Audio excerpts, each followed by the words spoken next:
সান বাংলার দ্বিতীয় জন্মদিনে আপনাদের জন্য নগদ টাকার বৃষ্টি।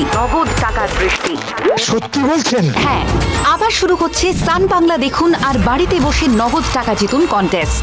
8ই ফেব্রুয়ারি থেকে রোজ সন্ধে 6টা থেকে রাত 10টা দেখতে থাকুন সান বাংলা। প্রতি এপিসোডে সহজ প্রশ্নের সঠিক উত্তর দিন আর প্রত্যেক সঠিক উত্তরের সঙ্গে জিততে পারেন ক্যাশ। কেমন লাগছে? ভালো। প্রতিদিন 200-র বেশি সঠিক উত্তরদাতা প্রতি সপ্তাহে জিতবেন 15 লক্ষ টাকা, যা সরাসরি পৌঁছে যাবে আপনাদের অ্যাকাউন্টে। আমি তো এটাই চেয়েছিলাম। 8ই ফেব্রুয়ারি থেকে প্রতিদিন সন্ধে 6টা থেকে রাত 10টা সান বাংলা দেখুন আর বাড়িতে বসে নগদ টাকা জিতুন। তুমি তো বলেছিলে তুমি আছো তাই আমার রিকির কিছু হবে না কোনোদিনও। তাহলে ওর এরকম কেন হলো বলো? ভুল হয়ে গেছে রেখা, বিরাট ভুল হয়ে গেছে। ভিকিকে পাঠানো আমার উচিত হয়নি, ওর জায়গায় আমার যাওয়া উচিত ছিল। কপাল জামাই বাবু, সবই কপাল। কপালের লিখন কে আর খণ্ডাতে পারে বলুন না। আমি বলছি সুস্থ হয়ে যাবে বিক্রম, সুস্থ হয়ে। নীলমাধব, বিক্রমকে সুস্থ করে দিও। বাবা, মা, ডক্টর আসছেন। ডাক্তারবাবু, ডাক্তারবাবু আমার ছেলে কেমন আছে? ওর কিছু হবে না তো? Relax, he is out of danger, ভয়ের কিচ্ছু নেই। আশা করছি খুব তাড়াতাড়ি সুস্থ হয়ে যাবে। সুস্থ হয়ে যাবে, শুনলে দি সুস্থ হয়ে যাবে। যাই বাবা, আমি বললাম না সুস্থ হয়ে যাবে। নীলমাধব তুমি আছো, বলছে কি একবার ওকে দেখতে পারি? না প্লিজ, এখন দেখা করা যাবে না। ওকে, থ্যাংক ইউ। হয়েছে তো, শুনেছ? বস, এসো। তোমার শরীর খারাপ হয়ে দেখছে।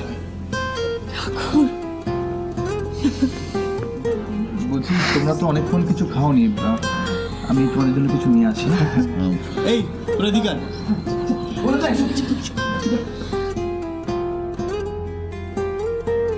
এবার একটু দুশ্চিন্তা কমলো তো? এমন করো না রেখা, প্লিজ।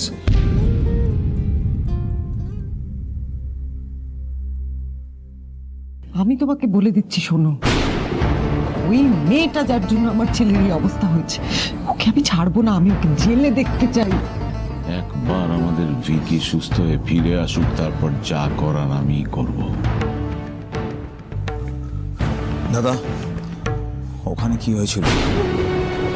না মানে আমি তো কখনো শুনিনি যে আদিবাসীরা কেউ কাউকে জোর করে বিয়ে দেয়। তাহলে এটা কি করে হলো? কি করে? হ্যাঁ বাবা, কাকুমণি কিন্তু ঠিকই বলছেন। আমিও শুনে অবাক হয়ে যাচ্ছি। এতে তো অবাক হওয়ার কি আছে? I mean, truth is stranger than fiction. Anyway, I'm just so relieved যে বিক্রম ফিরে এসেছে। আরো ঠিক হয়ে যাবে। সরি। হ্যাঁ প্রবাল বল। আরে বিক্রমের অবস্থা কেমন? Out of danger, good. আচ্ছা, ওদিকের খবর কি? ওরা পুলিশে কমপ্লেন করতে গিয়েছিল। হোয়াট? তবে তুই কোনো চিন্তা করিস না, আমি সব সামনে নিয়েছি। আরে ওরা বিক্রমের পুরো নামটাই তো জানে না। পুরো নাম ঠিকানা ছাড়া কমপ্লেনটা করবে কি করে? Great, that's great. যেহেতু ওই বিক্রমের পুরো নাম ঠিকানা ওরা জানে না, সেহেতু প্রজেক্টের চান্স এখন আছে, বুঝলি? Wow, that's very good. শোন, আমি কলকাতায় আসছি, ওখানে গিয়ে ওই প্রজেক্টটা নিয়ে আবার নতুন করে আলোচনা শুরু করতে হবে, বুঝলি? হ্যাঁ, আয়, কথা হচ্ছে, রাখছি।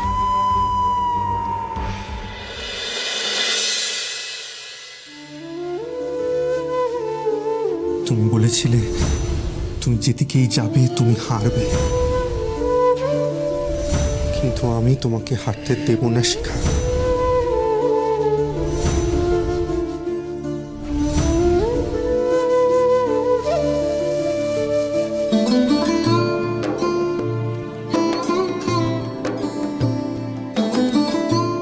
দেখ শিখা, কাঁদিস না, ঠিক হয়ে যাবে সব।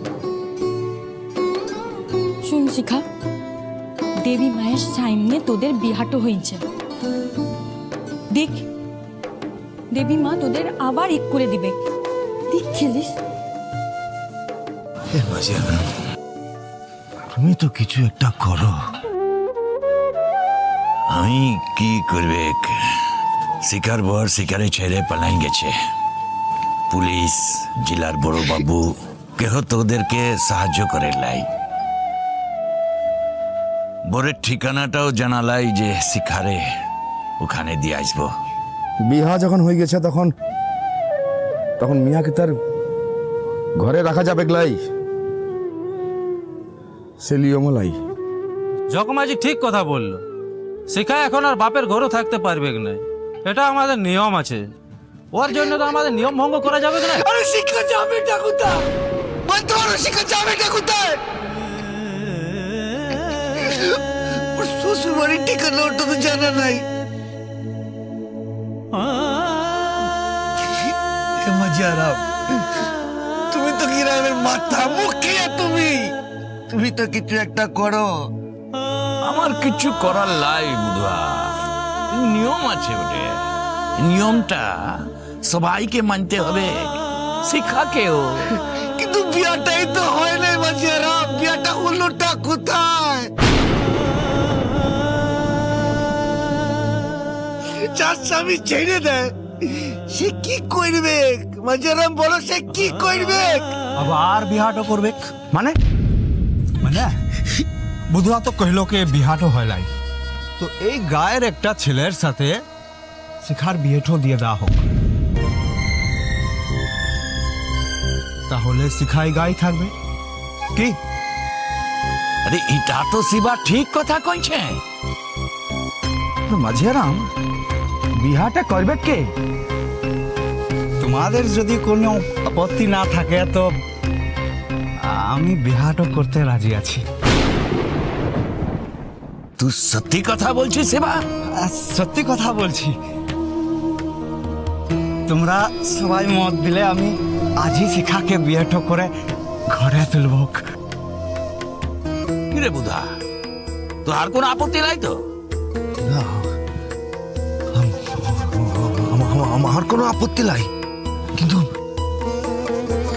শিক্ষার মতটা তো একবার জানতে হবে। আরে বুধা, এর থেকে ভালো উপায় তোর কাছে কিছু লাই এখন। তাহলে কি শিক্ষারে গিয়ে ক যে এটা আমাদের সিদ্ধান্ত হয়েছে যে শিবার সাথে শিখার বিয়া হইবে। আর যা বুধা, যা না কেন, যা।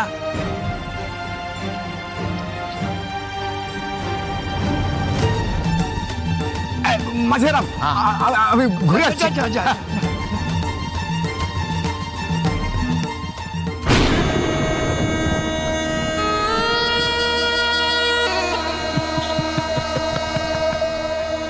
শিখা অনেকক্ষণ কিছু খাইছিলেন, খাইলে লে কিনে বললাম তো মুখ কিছু খাবো নাই।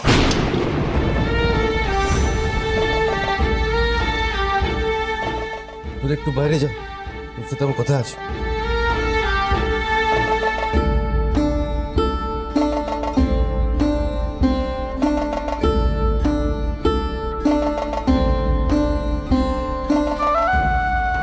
আপনি ধুয়ে সাইজেলেন। এই অবস্থায় তুমি মুখে সাইজতে বলছো?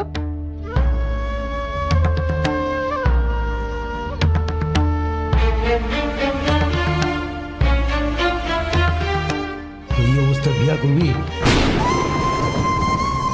বিয়া? কার বিয়া? তোর বিয়া শিবার সাথে।